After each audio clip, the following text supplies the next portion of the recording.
I want to talk a little bit about goals on the line of how do you lose 37 pounds and write a book. I'm just going to kind of give you that as an example. For 24 years of my adult life, by choice, I weighed well over 200 pounds. I say by choice because, you see, I have never accidentally eaten anything. I mean, it's always been deliberate. And when I choose to eat too much today, I have chosen to weigh too much tomorrow.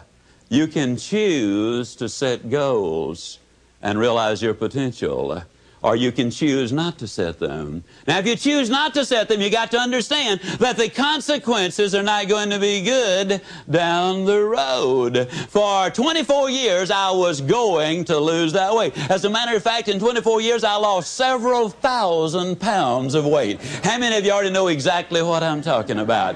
But it wasn't until I wrote it down, put a date on it, listed the obstacles I had to overcome, identified the people, the groups, the organizations I needed to work with, spelled out a plan of action, set that time limit in there, and identified all of the benefits to me. It was only when I did that that the goal became a reality, and I lost the weight.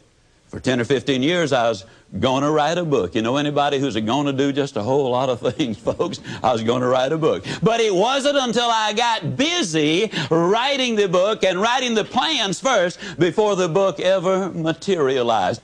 Now, if it sounds like I'm trying to sell you on having goals, how many of you are getting close already? How many of you are becoming convinced right quick like that you need to have those goals? There's no question about it. The immortal J.C. Penney many, many years ago said, "Give me a stock clerk with a goal, and I'll give you a man who will make history.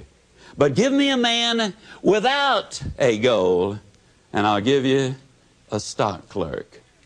Now, the interesting thing is goals do not care who has them. Let me give you a classic example of the way they work. In 1950, a war-torn, devastated Japan, a nation which had lost an incredibly high percentage of its young men. Their cities were in ruins. They had been bombed out. But in 1950, they got together. They, meaning industry and government, got together and set a goal. The goal was we're going to be the #1 nation in the world during the 1950s in the production of textiles.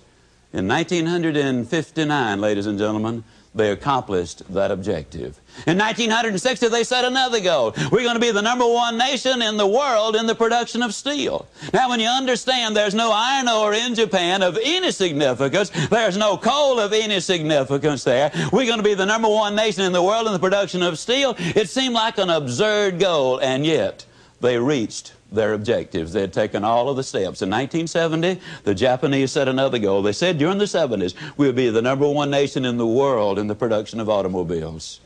They missed it, folks. 1 year. It took them until 1980. In 1980, they set another goal. And this time their goal was, we're going to be the #1 nation in the world in the production of computers and electronics. Yes, indeed, ladies and gentlemen, you absolutely must have those goals. You got to write them down. You got to put a date on it. You got to identify those obstacles. You've got to identify the people, the groups you need to work with. You got to find out what it is you need to know. You got to develop a plan of action, and you got to write it down. What's in it for me? Now, that's a formula that I have just given you, pure and simple. Now, if I were to ask you what 3 times 3 was, there isn't a person here who could not instantly answer it. But if I were to ask you what is 5,128 times 2,165, odds are enormous that very few of you could pop out the answer that quickly. But if I were to say to you, get your pencil and paper out, figure it out, then all of you could figure it out. Why? You know the formula.